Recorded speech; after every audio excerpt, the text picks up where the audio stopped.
अफगान सफ़ीर की वापसी और बेटी का मुबैना अगवा, सूरत हाल पर मुशावरत के लिए पाकिस्तान का बड़ा फैसला। काबुल में तैनात पाकिस्तानी सफ़ीर को वापस बुला लिया। मंसूर अहमद खान दफ्तर खारजा में सेक्रेटरी खारजा से मुलाकात करेंगे। मुजव्वज़ा अफगान अमन कॉन्फ्रेंस पर भी बात होगी।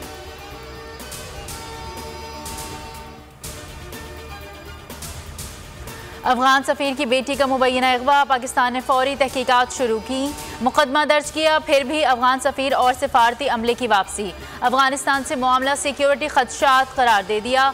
पाकिस्तान ने सवालात उठा दिए। नज़रसानी का मशवरा, शाह महमूद कुरैशी कहते हैं सुबह अफगान हम मनसब से बात करूँगा, वाक़े की मुकम्मल तहकीकात कर रहे हैं, जज्बात में कोई फैसला नहीं करना चाहिए। वज़ीर आज़म की ज़ेर सदर बनी गाला में बड़ी बैठक, अफगान सफ़ीर की बेटी का अगवा और सिफारतकारों की वापसी के ऐलान का जायज़ा। अफगान सफ़ीर की बेटी के अगवा की तहकीकात में पेशरफ्त से आगाह किया गया। अगवा के दरपर्दा हक़ाइक़ तक पहुँचने का फ़ैसला।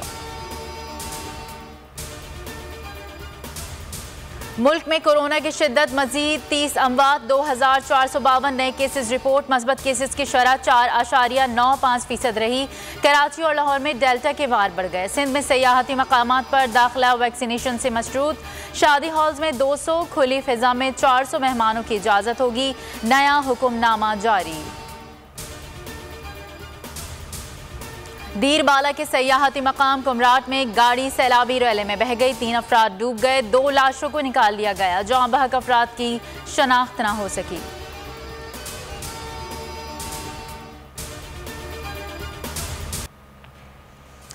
वक्त कम, मुकाबला सख्त। मुल्क भर में मवेशी मंडियों में गहमा गहमी, मनपसंद जानवर की खरीदारी के लिए भाव ताव जारी। व्यापारी के नखरे भी सातवें आसमान पर।